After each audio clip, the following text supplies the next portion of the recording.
Eu sou o advogado, poeta, brincante, cantador Adebal Ferreira. Estamos aqui com o pastor Liz, no nosso podcast sobre a vida real.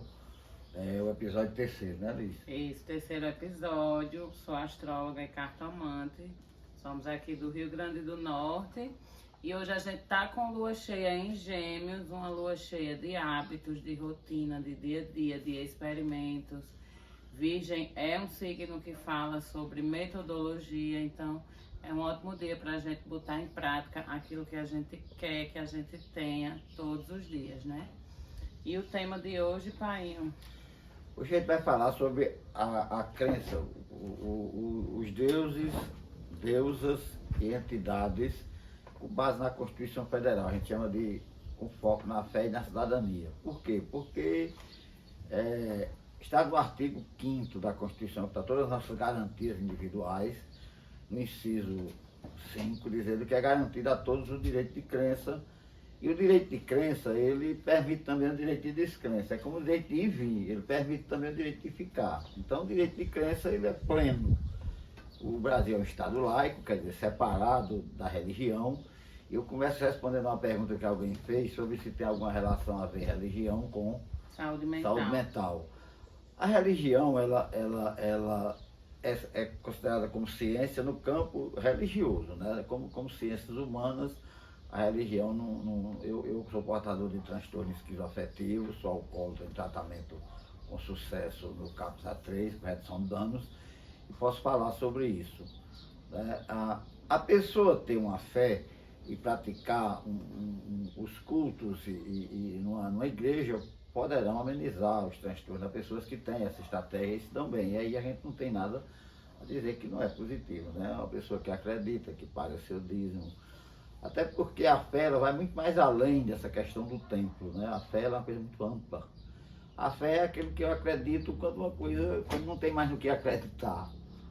Aí não é só em Jesus Cristo, não, né? a fé ela é muito ampla. E aí nós temos as religiões monoteístas, que são aquelas que só tem um Deus. Por exemplo, quando a gente diz assim, a gente fala do catolicismo, então é uma religião monoteísta. Por quê? Porque só tem um Deus, né? E você vai para o judaísmo, que é uma religião dos judeus, ela também é monoteísta. Para eles o profeta é Abraão, não é Jesus Cristo. Então os judeus. E o Islã, que é o profeta Maomé, ele surgiu para o Islã como um profeta que veio renovar as coisas que estavam erradas. Então essas são as três religiões monoteístas maiores do mundo. Essas religiões sozinhas, elas congregam mais da metade da fé do povo, da humanidade, diga aí. E aí, eu falo disso porque eu estudei para ser pastor no Instituto Batista Bereano com o pastor Benjamin Peterson lá em Coarnós, e aprendi muita coisa. Mas aí eu comecei a perguntar demais e não gostaram. E aí eu saí. Por causa do dogma. Dogma é aquela coisa que você não pode contestar, você aceita e pronto. E eu sou meio antidogmático, sempre fui em tudo. Aí eu fui para a Igreja Católica e passei 2 anos no seminário São Pedro ali, Natal, procurando ser um diácono permanente. E aí quando eu comecei a perguntar também, não gostaram. Um dia o padre chegou e disse assim, o professor disse, nós vamos falar hoje sobre celibato condicionado. Eu disse, o que é isso? Eu sou contra o celibato por princípio. E ele disse, você é casado, né? Então a gente lhe ordena, mas se você ficar viúvo ou se separar, não pode casar mais. E eu me levantei e fui embora. E alguém disse, não seja radical, a gente tem que ser. Né? Eu sou contra o celibato por princípio, então eu me afastei. Mas aprendi muito, gente. Eu passei 4 anos estudando a Bíblia. Eu tenho Bíblia aqui em inglês, eu tenho uma Bíblia aqui, um Novo Testamento que o americano me deu, chama Red Letter Edition. Tudo que Jesus supostamente disse está em vermelho. E aí eu gosto, e estou falando sobre isso porque a ideia da gente é falar sobre religião, baseado na fé e cidadania, onde você pode ter a fé que você tiver, a crença que você tiver. O que a gente quer com isso não é ficar contra nenhuma igreja. A gente quer apenas que você entenda como é que se processa essa questão da crença, da fé. E lembrando dos poderes, sim, né? Sim. Porque assim, falando de religião, quais são os feriados, né, que a gente tem? Todos os santos, aí é dia de padroeiro, tudo ali na Igreja Católica, no cristianismo, muito isso como centro, né? E aí a referência de religiosidade fica sendo aquilo. Só que existem outras E religiões. como existe, como diz que é laico o Brasil, há um questionamento sobre os crucifixos nas paredes do Poder Judiciário, Legislativo, né? E de se começar sempre com fé com Deus, né? Porque Deus é um conceito, Deus para mim é uma coisa muito ampla. Deus é uma força que, segundo os próprios livros da Igreja Católica, como Atos dos Apóstolos, ele diz lá que Deus diz que não quer ninguém nos templos. Isaías, quando eu fiz minha dissertação de cidadania, Isaías foi o primeiro processo que começou a dizer que não queria os templos, os sacrifícios, ele queria que defendessem, vejam bem, naquele tempo, os viúvos, as órfãs e os estrangeiros, que eram os discriminados da época. E ele diz, não me interessam os cordeiros de vocês, os templos, mas aí realmente se coloca no templo. E os templos que eu vejo assim são coisas grandes, inclusive o budismo tem a ver com isso. É a 10ª parte, porque a 10ª parte é uma relação dos judeus também. Os judeus só enterram os judeus se tiver 10 homens, imagina aí. Começando pelo nome Deus, né? Sim. Porque quem é Deus? Quem é essa referência de Deus, né? A gente sabe que Deus é o dono do mundo, digamos. Já é uma referência de dominação, né? O dono. Então, quem criou esse conceito de Deus? Um homem hétero, cis, normativo com toda certeza, e espalhar que esse Deus é o Deus que castiga, é o Deus que diz o que é e o que não é, é o Deus que não lhe dá voz, é o Deus que não lhe escuta, é um Deus que já tem algo pronto para você, não é você que vai desenvolver as suas habilidades como ser humano. Então, o próprio nome Deus, a gente já vê quem está no comando, né? E aí a gente fala deusas, aí a gente entra naquele masculino e feminino como forma de dominação de corpos, né? Quando você fala nas deusas, aí vem a história das bruxas, né? Que as deusas são muito mais, libertam muito mais, as deusas são mães, como diz a própria. Então, quando a gente fala em deuses, são vários deuses. Por exemplo, a religião, como a religião dos hindus, que tem mais de 1000 deuses. Lá os deuses são animais, são bichos, são tudo. As referências, né? Já quando você chega nos povos originários, não só daqui, as entidades não são deuses, são a natureza, cara, são o rio, a montanha. Essa relação, né, da gente com o divino. Sim, como você falou bem agora, divino, né? Então, por exemplo, eu tenho a sensação que existe algo superior, porque quem sou eu para dizer que como é que esse universo criou-se, né? Como é que isso está aqui? Como é que um animal, né? Como é que funciona as coisas? Eu tenho uma relação. Agora, eu não vejo o homem numa cadeira, sinceramente. Eu não vejo isso olhando para mim, querendo que eu fique de joelhos. Então, como você disse, tudo tem a ver com a questão de dominação e aí tem a ver com o patriarcado. Política, os homens, né? Política pura. Feita por quem, né? Quem é que está lá no Congresso até hoje dominando todo mundo, escolhendo por nós, né? E você veja que as mulheres não pregam, é uma coisa machista, patriarcado mesmo. Então, eu não estou falando aqui querendo ofender ninguém, a conversa da gente sempre é muito aberta. É só dizer que você precisa ler mais um pouco, porque está na Bíblia lá as coisas, e as pessoas parecem que não leem, e eu gosto da Bíblia. E para quem leva né? a Bíblia também Sim. como uma referência, Sim. né? Porque Aí, também tem que entender que não é só a Bíblia que tem não, você tem os outros livros, como o livro dos hindus, que Raul Seixas popularizou na música Bhagavad Gita, né? E você tem os outros livros, cada religião tem, o livro dos judeus são só os 5 livros primeiros bíblicos, os mais bravos, são os 5 primeiros livros, ele só tem 600 e poucos versículos. Então, a crença, gente, é o direito que eu tenho de acreditar ou não acreditar. Isso não tem nenhum mal nisso, desde que eu aprenda uma coisa fundamental, que as pessoas às vezes não, é respeitar o direito de crença do outro, ou da outra do outro, né? Sei que me fez bem demais tirar o catolicismo do centro, né? Sim. Quando eu entendi que essa não deveria ser só a única referência, pelo contrário, para mim ficou sendo uma referência de dominação e de controle, e que até hoje se perpetua, né? Não tem mudança, enfim. Não tem, para mim é uma coisa que não tem nem o que se falar, mas tirar isso do centro e buscar outras espiritualidades, outras formas de conexão, outras religiões, frequentar outros lugares, frequentar terreiros, frequentar outros tipos de culto do que não só a missa, uma igreja, porque a igreja é o centro da cidade, então a igreja tem um papel muito importante social, sim. E as outras religiões que foram dominadas, né? Que até hoje o povo toca fogo. Uma cena que eu não esqueço nunca, eu fui convidado aqui para tocar uma missa, porque meu amigo Germano, lá de São Gonçalo, não podia vir. Eu fui tocar essa missa há anos aqui, há muitos anos, 10 anos. E aí eu estava lá tocando a missa, né, tranquilozinho e tal. E quando eu olho de lado, eu percebo dentro da igreja uma pessoa vendendo, na hora da consagração da hóstia, vendendo camisas, vendendo essas coisas que a igreja vende. Aí eu me lembrei quando Jesus chutou lá as balanças, sabe?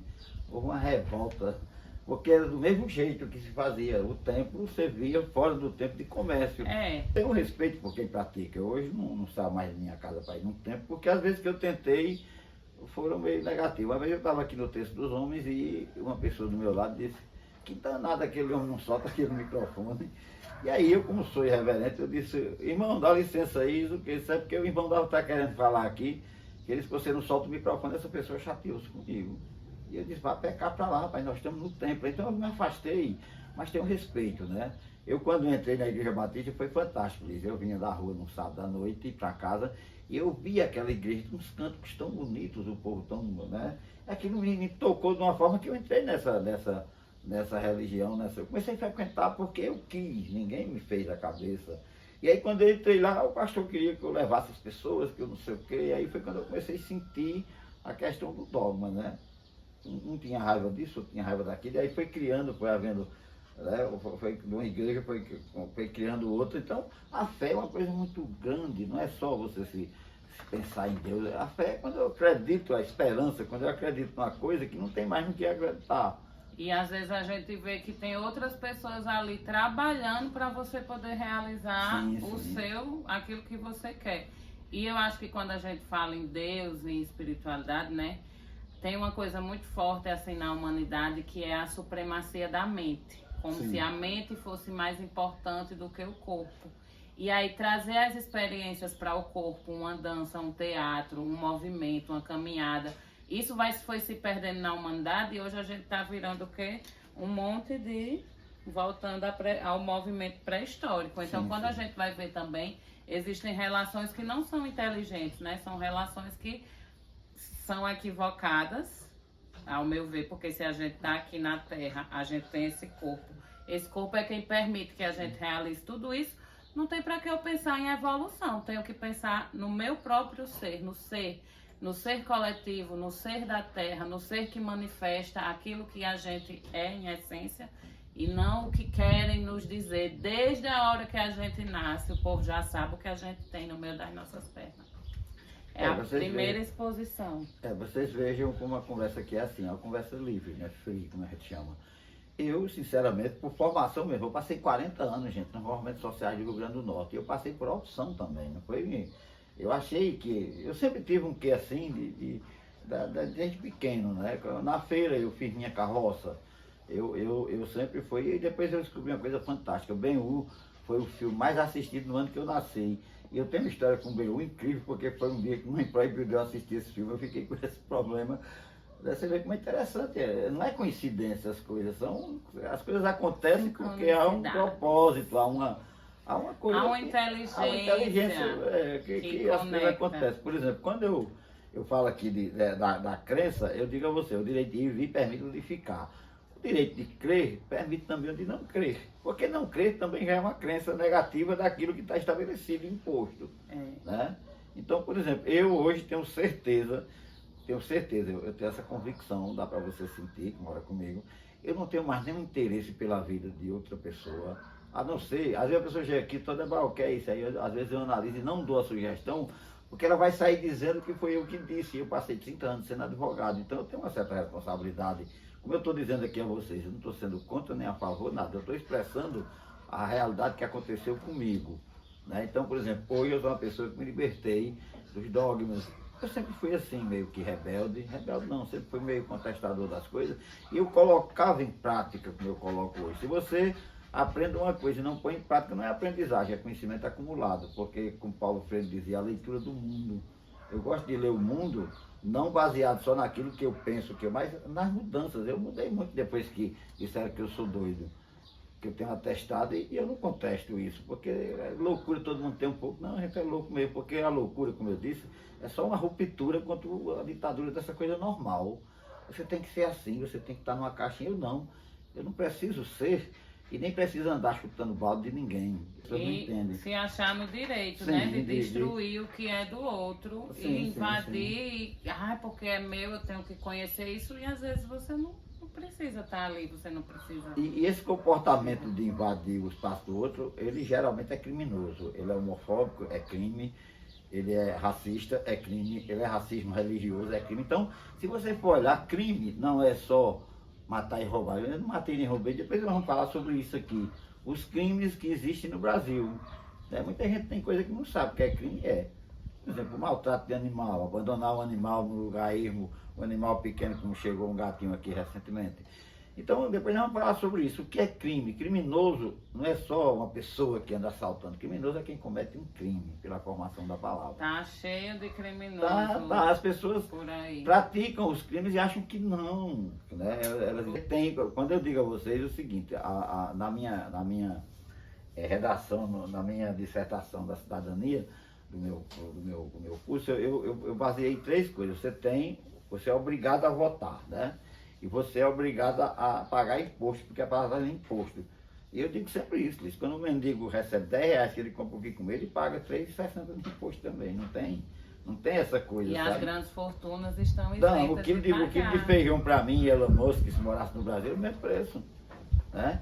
Então, o que eu digo é isso, a crença, ela é um direito de eu crer em tudo no que eu quiser. E se a pessoa crê, e essa crença não faz mal a ninguém, tudo bem. Agora, quando essa crença começa a procurar a ser homofóbica, racista, a ser misógina, né? Aí você começa a ver que tem alguma coisa errada. A pessoa, ela foi catequizada de uma forma que não disseram a ela. Foi quando eu digo a você, o imposto é imposto, o voto é imposto, mas o livre-arbítrio não. E eu sempre digo, não existe a livre-arbítrio quando eu digo, não posso dizer isso por quê? Não, eu deveria dizer o que eu quero, porque eu tenho que saber das consequências. Se eu disser alguma coisa com alguém, essa pessoa, pela própria Constituição que nós estamos falando aqui do inciso 5º, ela diz que a todos é dado o direito de procurar o Poder Judiciário. Ninguém pode, mas você foi. Não é nem a justiça, é o Poder Judiciário que está na Constituição. Justiça é um conceito filosófico. Então, o Poder Judiciário funciona com juízes, desembargadores e ministros. E eu lhes digo que sempre advoguei para pessoas mais vulneráveis. E se um juiz que estudou, passou no concurso, ganha tão bem, julga errado, que a gente quando recorre e apela, a gente ganha muitas vezes, como eu ganhava, imagine a pessoa que não tem formação nenhuma querer julgar, né? Julgar é uma coisa muito...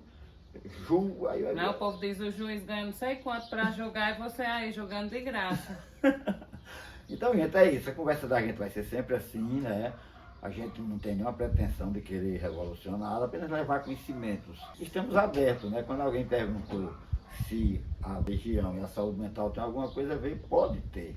No meu caso não teve, mas eu vejo pessoas que estão satisfeitas. Eu tenho vários. Mas lembrando que não tira a sua ida ao médico, não, né? não tira não. Vão tratar o transtorno só ali, tratar o transtorno com a ciência, né? Como eu procuro ali é outro momento da sua vida, É, né? Uma estratégia que eu chamo, por exemplo, a minha estratégia de fazer coisas manuais aqui, é quando eu estou com algum episódio, aí eu venho fazer alguma coisa como eu fiz ontem, fiz hoje, e esse fazer manual, ele relaxa um pouco a mente. E aquele transtorno, aquele episódio que vem e se instala, ele pode sair, é uma estratégia, né? Se a pessoa gosta de ir ao seu culto, direito dela, quem sou eu para dizer que não. Mas isso tem que ser uma decisão dela. Quando é imposta, aí complica. Quando é porque o pai foi, a mãe foi, não. Exatamente. E só para a gente finalizar, que a gente sempre diz que vai ser rápido, mas sempre é 20 minutos ou mais um pouco. Perguntaram também um dia...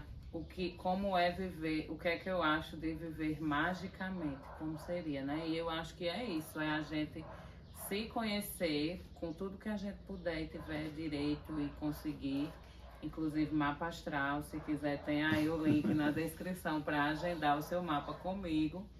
Mas a gente se conhecer e tirar essas camadas impostas para nós, porque só lhe apresentam um estilo de vida. E a diversidade e as outras, né? Então isso está se abafando cada vez mais. Por isso que a gente precisa falar e todos precisamos nos apoiar. Não é só eu ficar aqui na minha causa até onde me convém e o outro ali que está lutando vai ficar para trás? Não, todo mundo junto. Aí nos Estados Unidos, né, querendo acabar com a diversidade, jogar uma fumaça cinza em cima da gente, mas a gente tá aqui respirando, a gente tá aqui vivendo, fazendo acontecer. E eu acho que para viver magicamente, com muita arte, né, Painho? E truques também, né? Como a Maria é um truque, o meu truque foi, primeiro, me afastar daquelas pessoas que eu considero que têm comportamentos que contradizem os meus princípios. Eu não tenho nada contra nem a favor, mas eu me afastando. Aquelas pessoas que dizem assim, você não tem nada não, rapaz. Isso não existe não. Eu sendo diagnosticado por duas coisas ruins, bipolaridade e esquizofrenia, e a pessoa vem dizer a mim que não, quando eu sei que tenho essas, né?